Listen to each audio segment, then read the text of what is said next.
Hey, thank you so much for listening to the Coffee and Technology Podcast. Today we speak with Martin Shabaya. Martin is a Kenyan Barista Champion and a finalist of the 2021 World Barista Championship in Milan. Martin shares his experience and journey in the WBC, the growth of Kenyan specialty coffee, and his passion for woodworking. Enjoy this unique episode from a well-respected barista champion. Norbert, welcome back to the podcast, man. How's it going? It's going great. Yeah, thank you, Nick. It's all good. And I'm very excited about today's guest. We are jumping onto another continent. Yes, I love it. Finally, we welcome some of our friends from Africa. And with that, I'd like to welcome Martin Shabaya from Kenya. Martin, welcome, man. It's super exciting to have you here. It's an honor to have you as well. Thank you. Thanks. Cool. Well, no, I mean, just recently, since the last World Barista Championship, a lot of the coffee community around the world has gotten to know you a little bit better, and we're hoping we can get to know you a little bit better as well on this episode. So maybe if you could tell us a little bit about who you are in coffee and a little bit about your journey basically being a finalist in the World Barista Championships. Yeah, it's been a long journey actually, but my name is Martin Shabaya, and I'm a barista by profession. I've been a barista for the past 9 years, and competed 4 times in World Barista Championships. And my latest competition, which was in Milan last year, was my best performance, which I made it to the finals.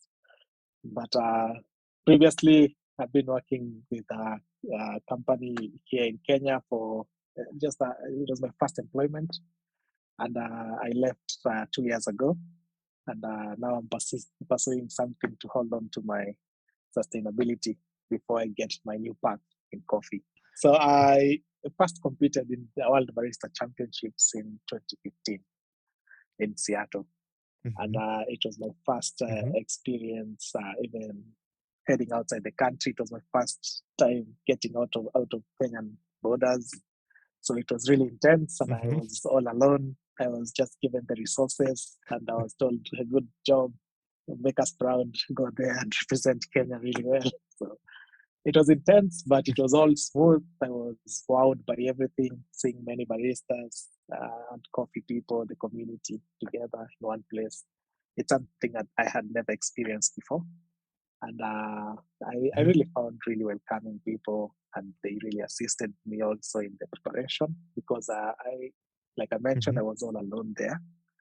And I remember that's when Del Harris came the backstage. He was a volunteer that year, and then helped me because I was alone. He helped me to wipe the cutleries and everything. So I was just mixed with emotions. Like everyone around me was just helping out. It was super smooth for the first time. So when I got on stage, I did what I did best, and it wasn't good enough on the world stage. I was number 43 that year. So I wanted to really perform better and represent Kenya and Africa next round.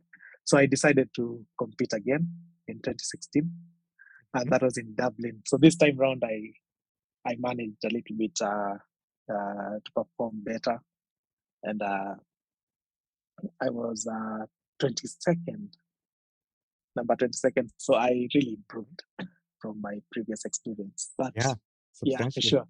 But Dublin was really special to me because I was already exposed to the World Barista Championships a little bit, and I wanted to. I knew much more than I did then about coffee. So then I had carried my roasted coffee with not very good packaging. So when I reached on the other side, the US, it was, I think it was already stale.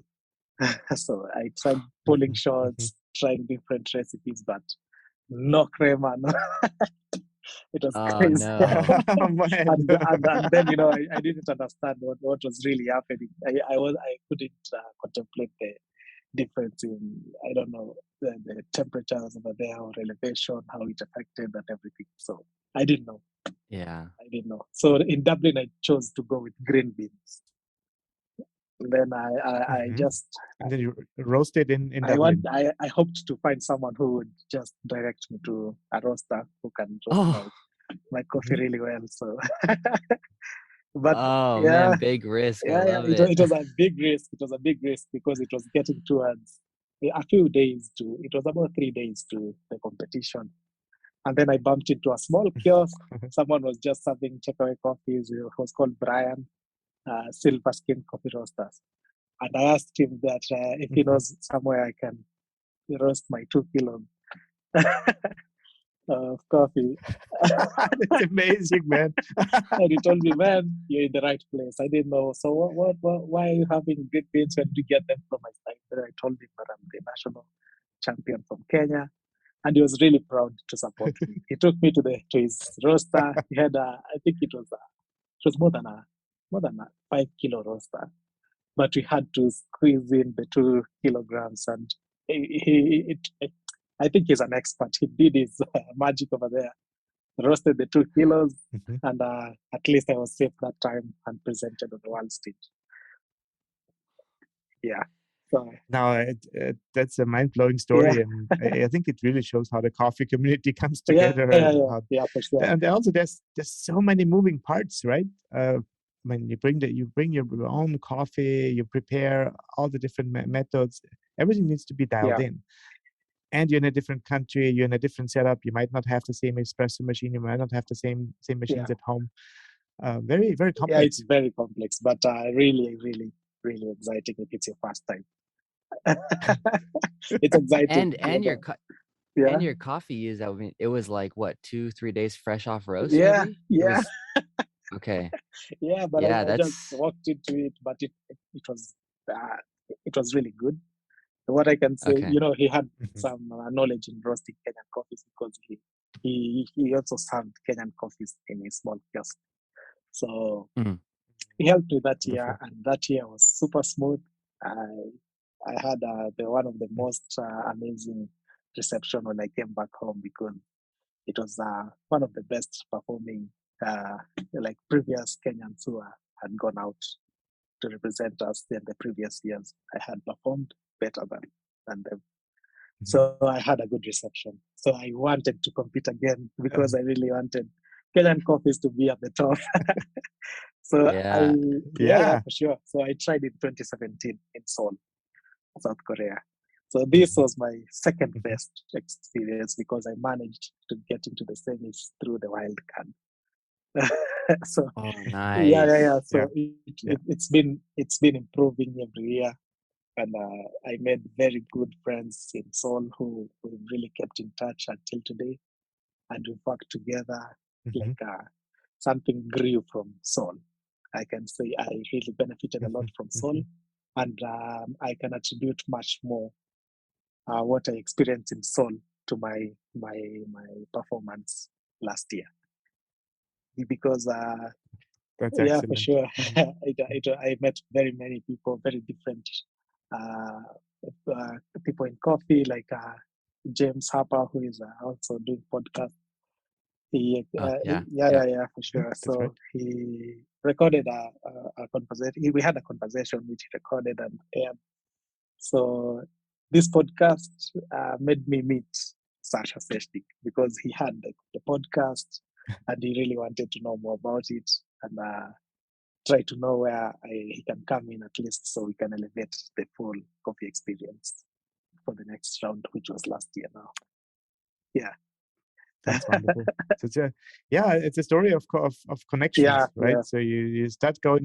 The first time you came alone, and then you met people, and then you met more people, Yes. and met the right people exactly. who then help you, and of course you learn a lot, and you brought a lot to the table on your own, which is very super cool.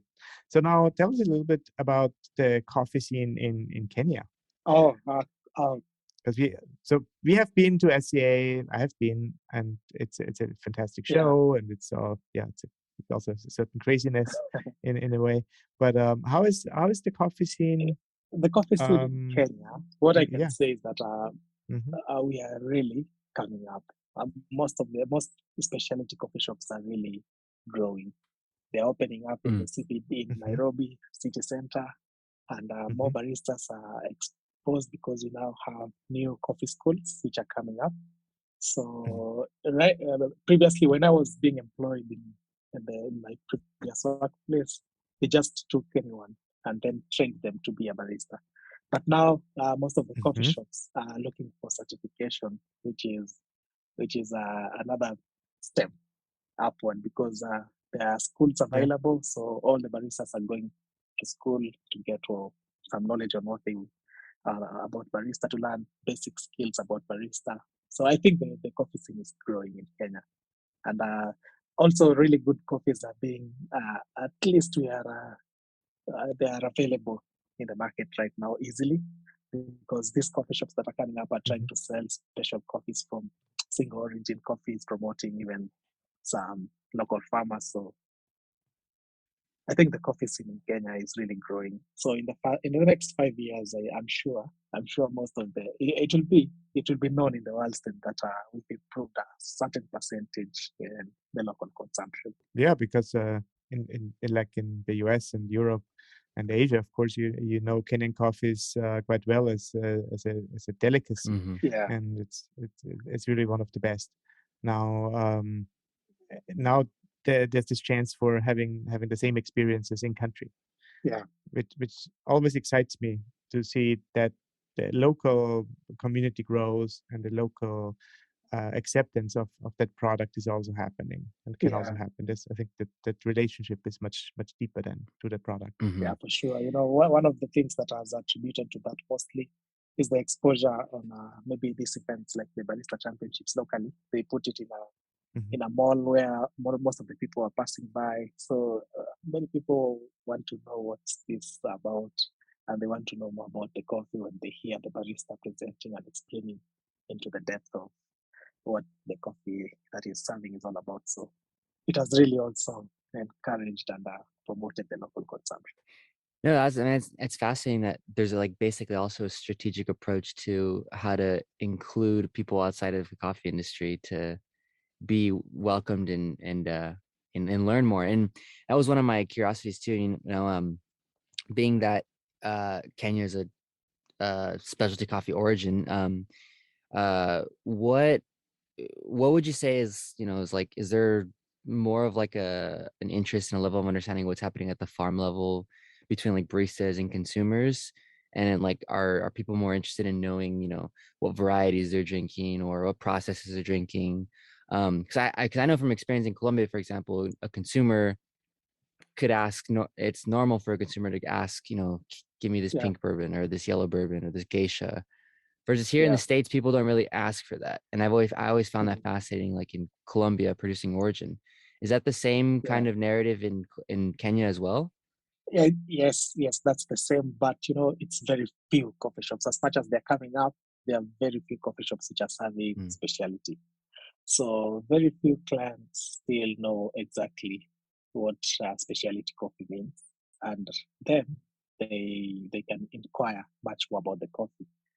And what I can really attribute to the I can really attribute that to the baristas and the cafe owners who are serving out the coffees, because there are some coffee shops some with tags that are Hmm.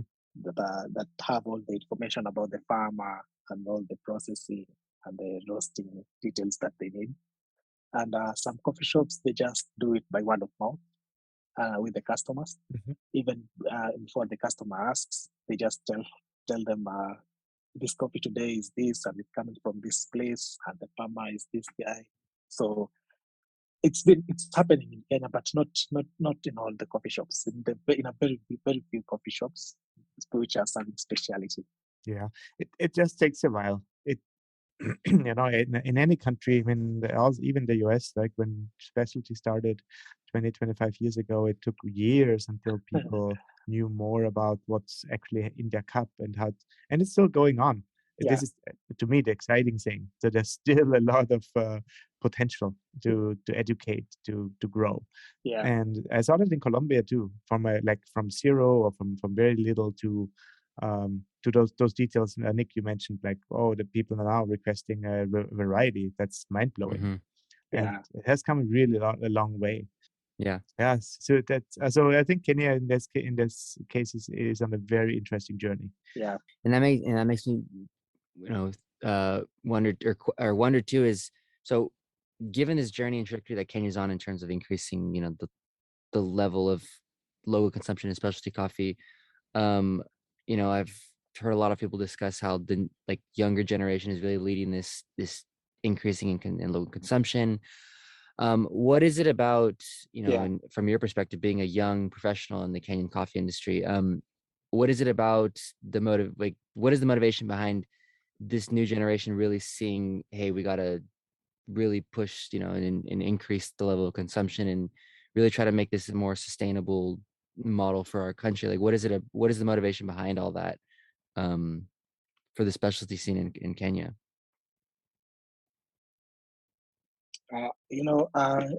As an individual, speaking on myself, I've seen the benefits. I've seen the benefits of really good quality coffee on the world stage and what people are looking for. And I've worked with a really young coffee producer who is even 4 years younger than me. And he has his own farm. That's the farm I represented in Milan. Oh, yeah. So, yeah. So this guy was pursuing he was studying towards being a pilot, aviation, but he quit that and went back to the farm. And now he's doing wonders in the farm because he's open-minded and is willing to invest in experimenting flavors and qualities with his coffee. And now he's now influencing the neighboring farms to do what he does best in his farm. And now he gets them. They already have the market, so it's really motivating to them.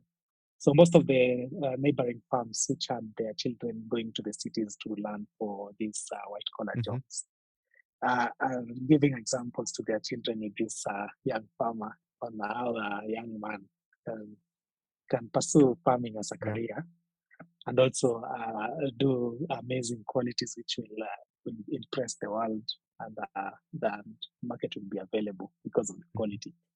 So for me, I think there's something like innovation.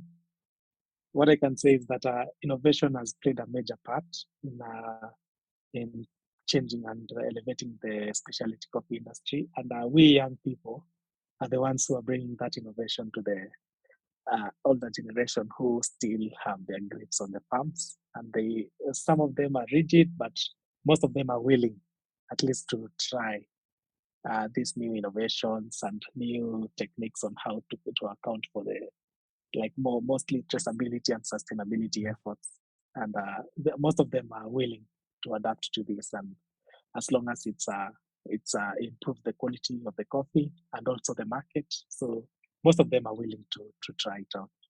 So as a young person, I feel like sharing this knowledge and innovation to the older generation, it plays a major role, at least in this. So that's what I think.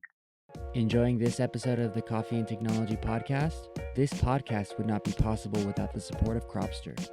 Whether it's tracking harvest yields, roastery and inventory management, or simply tracking brew recipes, Cropster Origin, Cropster Roast, and Cropster Cafe can help you streamline your workflows and help you operate more efficiently. So that's fascinating. So the young generation basically takes over in some parts and really changes the game and innovates and brings those new new fermentations, those new processes to the table and to the product. Well, how is that? Is there a certain generational conflict or a tension, or is it easy if you want to get into coffee? It's not very easy. It's not very easy in Kenya. But what I am happy about it is that also from the top, from the government, they're trying to promote direct trade. And direct trade means the buyer comes directly to the farmer, and they can share knowledge on what they think the farmer should do to improve the quality. So by that alone, it improves the quality from the farm level. You get, So I think it's growing, but it's not very, very, very easy here in Kenya because we had a lot of bureaucracy and so many middlemen who are there initially who if I have a farmer friend who really does very good quality coffees, and most of the challenges that he has is during harvesting when he's drying coffees in a natural processed coffees. Some people, he has the most challenge because most of the people are coming that time now to steal the Oh, coffee from the farms. yeah. Now and then you find that they are sent by someone else. So it's it's kind of really difficult in a way, but what I'm happy about is that at least there's some exposure and it's growing. It's growing. I'm sure later on everyone will want this good quality coffees in their farms as Oh, well, yeah. and there'll be less of these Yeah. stealings, and it's I crazy know. that Yeah, way. that sounds like it. That's intense. Yeah, it's intense. It's Oh, intense. It's intense. Not everyone likes when you're doing really well, and most of them are these middlemen. of course, that's always a change, right? And Yeah, there's always a certain, yeah. Whenever a system changes, there's people who don't like it, and it's just a part of yeah, part of it. yeah. But most of the people, a lot of people have taken Mm-hmm. positively, and they are really trying as much as possible to improve the quality at the farm levels and to listen to any professional, coffee Mm-hmm. professional who can advise them on the way to go forward. They are open minded. Most of them. Yeah. Most of them. Yeah. So I've Yeah. seen that dynamic that the young people leave the farm because there's nothing there for them. They are not they're not Yeah. supported, or the business is not very good, or it's extremely tough work. It's always tough work. That will never change. But if the Yeah. reward is not even there, nobody recognizes, then it's very, very hard. And Yeah. when now with the specialty scene, first of all, there's more recognition of the farmer's work, the farmer's name, and then of Yeah. course also there's better prices, which can be paid, and that all changes everything. And hearing about your friend who chooses not to be in aviation, which Yeah. is a big deal. This is not just some job. This is a big Yeah. deal, and he chooses to be on the farm. That's an amazing example. Yeah. It's an amazing example because he's a really he's a Yeah. learned guy. He's really exposed. He's he has all these softwares to control like how he does his coffees. He's reaching out to people like Hmm. Sash on fermentation, like the carbonic Hmm. maceration. He Hmm. tries that. So he's really open minded and he wants and what I like about him most is that he's tracing his coffees all the way since he planted in the Yeah. nursery. So he has all the records, and I like him. Hmm. I like him. I like to work with him. Yeah, and he's influencing also the neighbors, and which is really good because he's creating market for Right. them also. Hmm. Yeah, cool. No, awesome. Martin, this is very, very inspiring. And when I hear you about talking about problems, and then our listeners cannot see that, but I want to mention it. And then because I see your Uh, smile, and that makes all the problems seem to go away. And this is fantastic. So people who know you, of course, know what I'm talking about. yeah. But everybody who don't know Martin, please look him up. That smile is infectious. That smile changes your day. So Yeah, absolutely.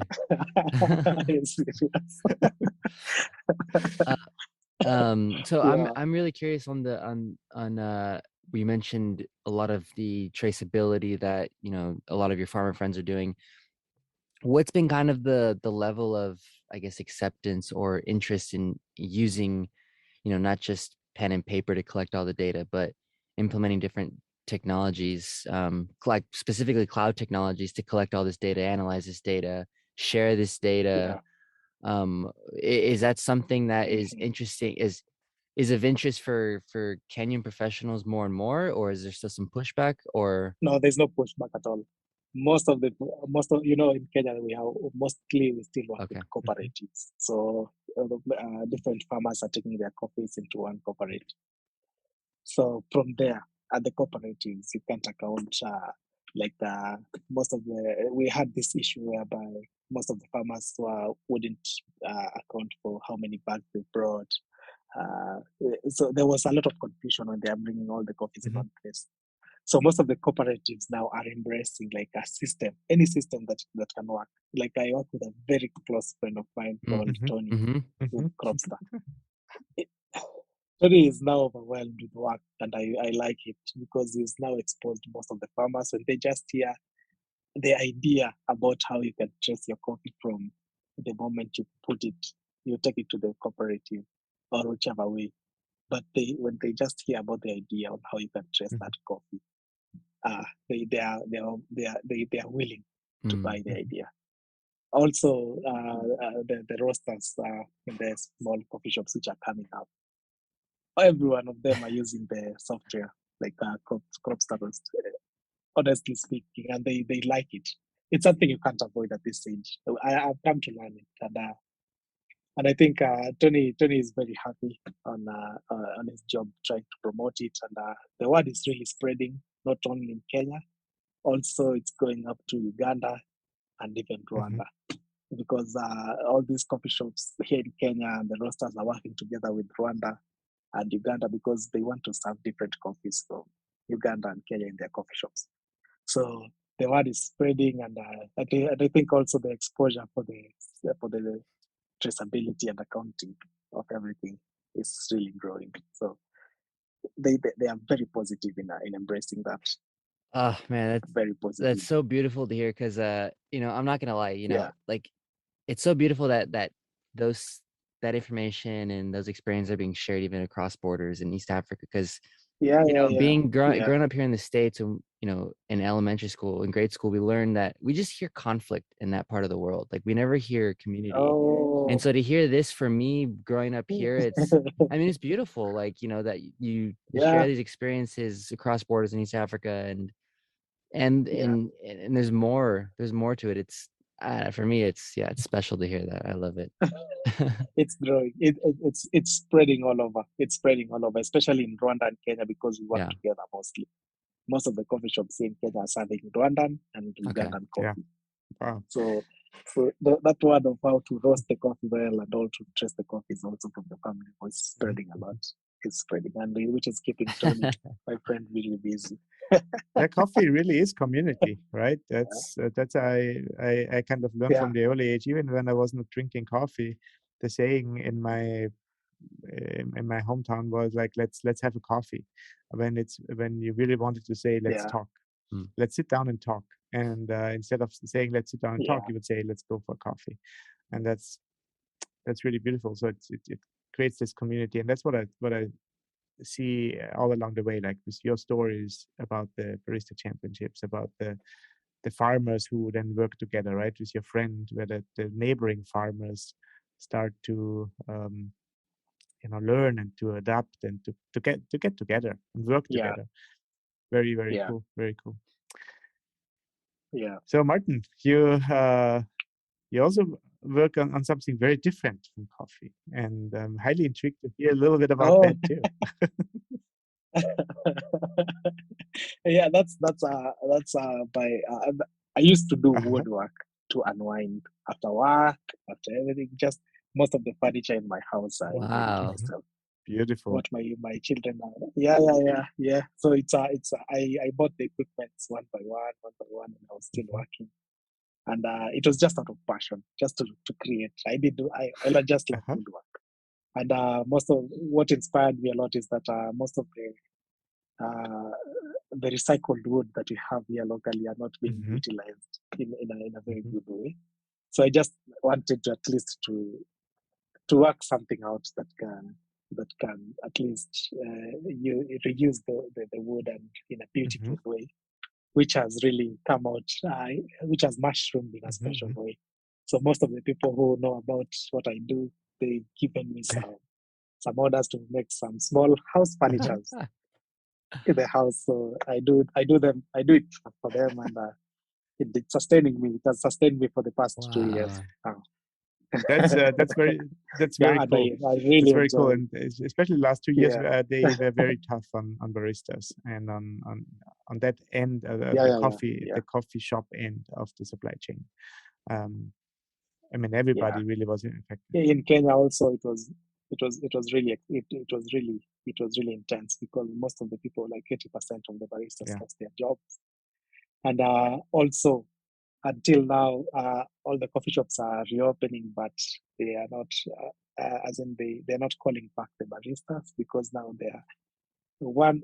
If I had a cashier, I train them to do the coffee, and I train them also to serve the pastries. So I have one person doing like coffee, pastry, and cashiering, which initially wasn't that. So most of the baristas are still at home. There's still not an opportunity even after the restrictions have been loosened a little.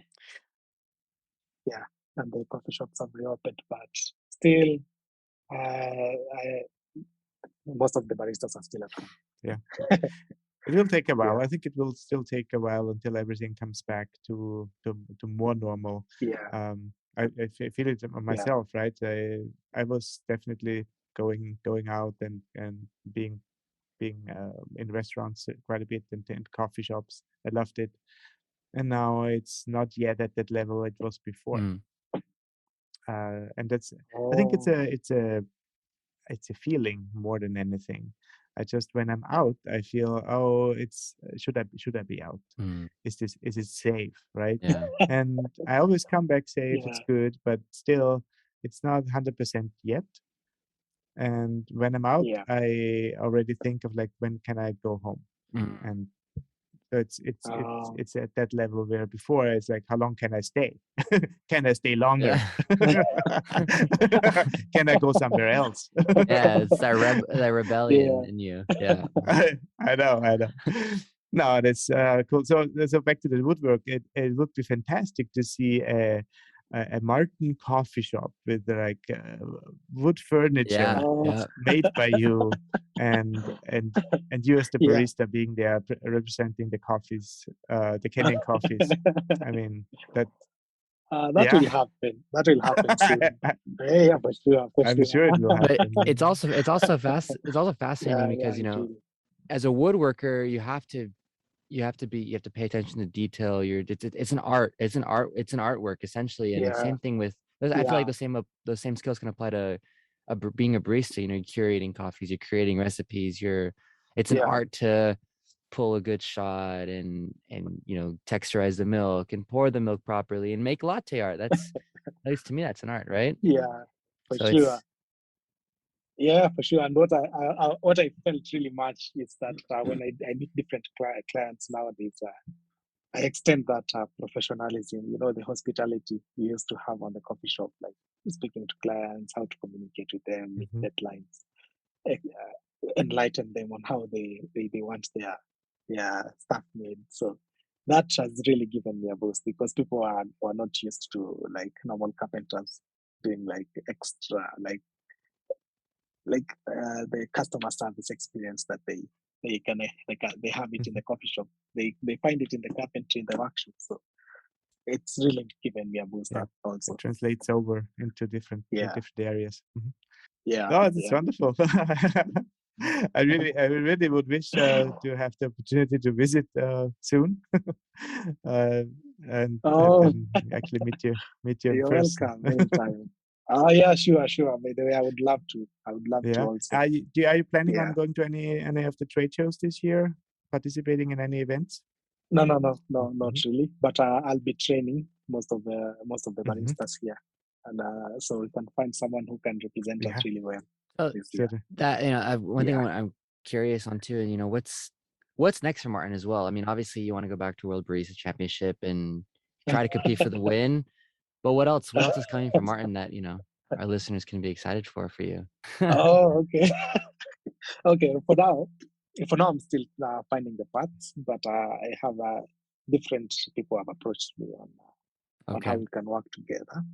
The one which is most interesting is being a specialty coffee trader. Someone who's willing to train me, at least to cup coffees, to know more about the green coffees, the green bean itself, and also know how to trade it.